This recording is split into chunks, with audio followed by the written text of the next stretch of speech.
What's up, community? Welcome back to the channel. If you are new, welcome to the Flash by Night channel. I am TJ, aka Flash by Night, and we are doing the re-up from the road. Yes, I'm on the road, but the grind does not stop. So let's go.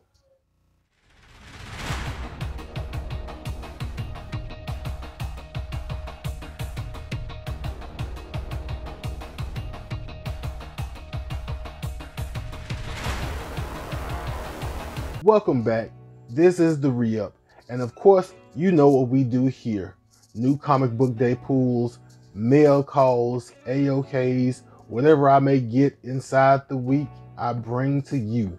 And so I'm going to show you a few of my new comic book day pickups and a couple of things I bought from Facebook auctions and Mercari. So let's go ahead and get started with the new comic book day books. First, in the words of The Rock, the most electrifying man in sports and entertainment, comes the most electrifying man in comics. Finally, the GOAT has come back to DC continuity.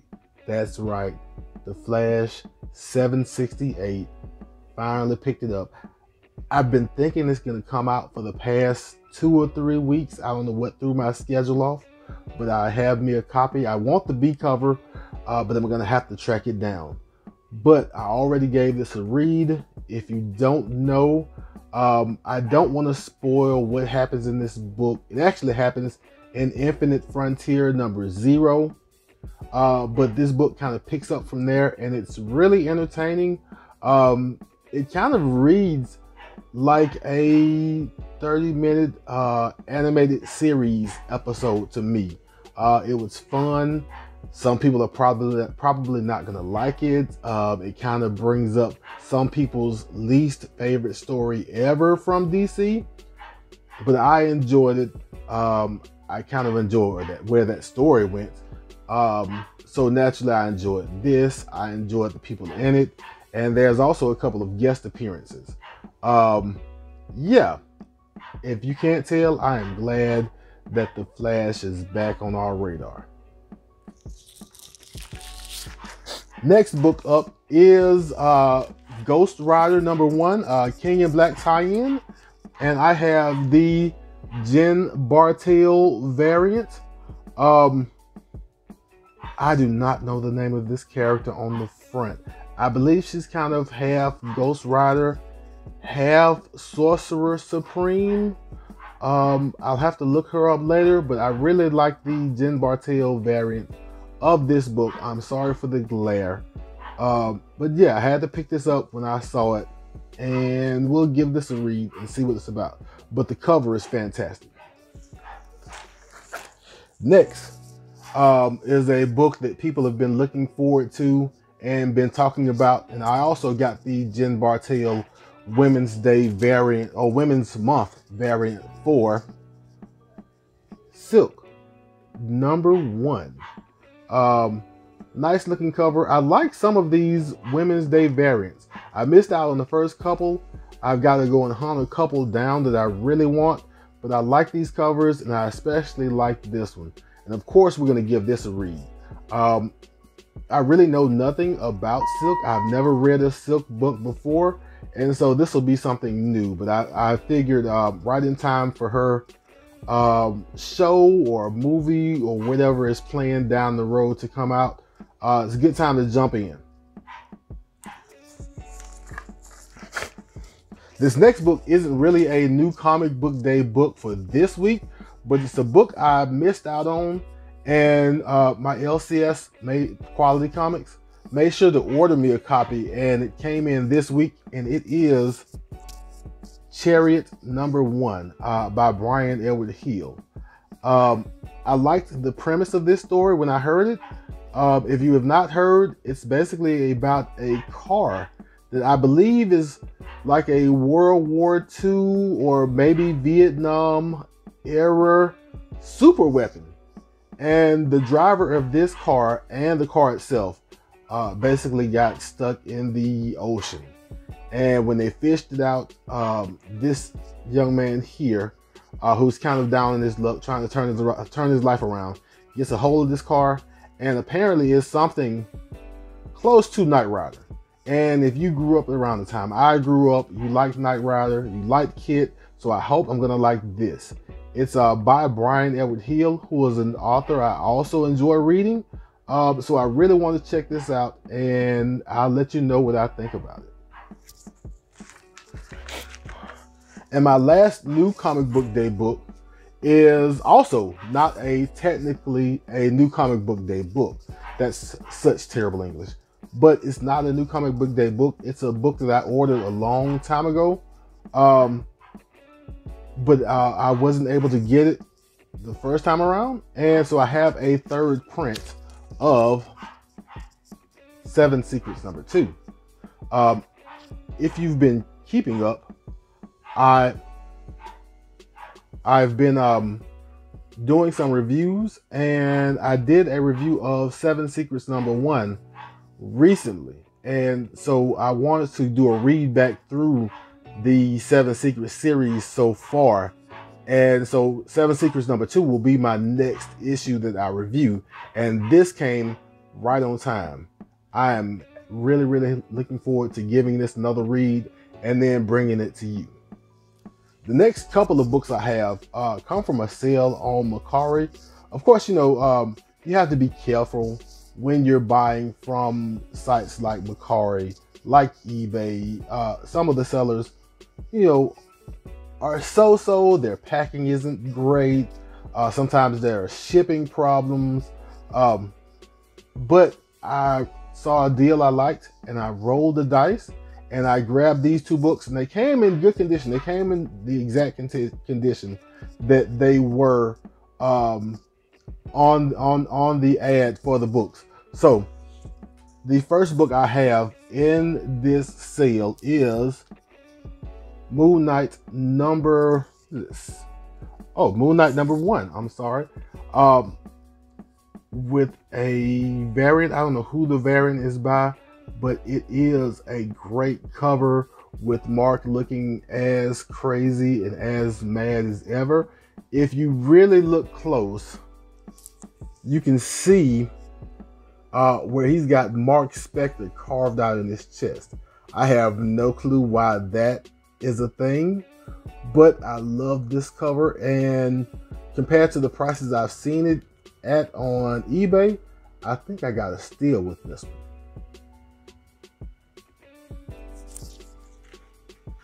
And the second book in this lot, I think we've seen it before. Most of us have seen this book in some form or fashion. If you watched WandaVision, you've seen Monica Rambeau. I think you know what her name is going to be when she finally gets a moniker in the MCU. And I believe, and most people believe, it's going to be Spectrum. And so this book is the first Monica Rambeau as Spectrum, Mighty Avengers. But we have a surprise guest on the cover. It is a variant with Deadpool crashing the party. Like I said, I saw these 2 books from this one seller. She kind of knocked off a couple of dollars off of each book, packaged them together, mailed them safe and sound, and I am happy to have them. The next 3 books I have are from a recent Facebook sale. I actually couldn't believe that the seller was letting them go for the prices they did, but I was really happy to pick them up, and so we're going to get into it because it is more than meets the eye. First book is Transformers number 5 with Shockwave on the cover, and apparently the Transformers are all dead. I don't know what that means. I haven't read any of these Transformers books, but I'd really like to get into this one. I'm a guy that likes to read things in order, so I may have to get some other books before I get to this one, because I can't read out of order. I can't just open this up and see what's in it. it's against my nature. I don't know what's wrong with me, but I do know that this Transformers number 5 is really clean, and I am happy to add it to the collection. I've got a couple of other Transformers books. I've got the first Dinobots. I think it's issue number 8, maybe. I've got to look and see. But I've got the first Dinobots. It's not in great condition, but I have it. And I also have issue number 10, which is the first Constructicon and Devastator. But this is one I'm happy to add to it, and we're going to add some more to it in a second. The next book I have is a book I've wanted since I've known that Marvel actually had Transformers books. I think we all know where I'm going. I'm a huge fan of Mr.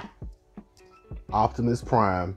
And so the seller had this basically at $5. It's a second print, and it's also, they say, about a 5.0 copy, which is really good, which means I can read this without being scared of messing it up, and I can start to check out the Transformers and go down that rabbit hole.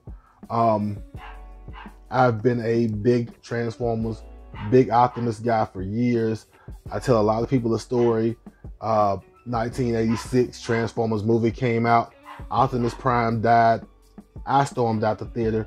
I was gonna leave, but I was 8 and couldn't drive, so I turned back around and came in. But I was still hot. I hold a grudge to this day for Hot Rod and Hasbro. But we'll go further down that rabbit hole later. But I'm happy that I have a copy of this to read and check out, and at a good price. The last book I probably won't read and check out. I'll probably see if I can get it clean and see what kind of magic I can make happen. But it is also Transformers number 1. The seller said that it was an 8.5 copy, and so I'm gonna try and find me a book doctor to doctor on my 8.5 newsstand copy and see what he or she can make happen. I'm really glad to have this. I've been jealous of people having good copies of this because if you haven't heard, I'm kind of frugal. So me just going out and spending a whole lot of money for a good copy of Transformers number 1 was not going to happen. It's not in my nature, but I have a pretty good copy in my hands now for a good price. And yeah, I've got the touch. So that's it for this episode of Re-Up on the Road. I appreciate everybody stopping by. I appreciate you watching. For those who subbed up and got in the 100 sub giveaway, I am going to be getting everybody's names together and getting my my wheel knowledge together, and sometime soon I'll let you know. But we're going to do that giveaway. We may do it live. We may give away a couple of other things while we're live. But if you enjoyed this content, if you enjoyed seeing me looking through some of my books, some of my pickups, go ahead and hit that like button. And if you want to keep seeing content like this from me, hit the subscribe button, hit the notification bell, do all the good YouTube things, and of course, always feel free to leave comments. And as always, love yourself, love others, and I will be back in a flash.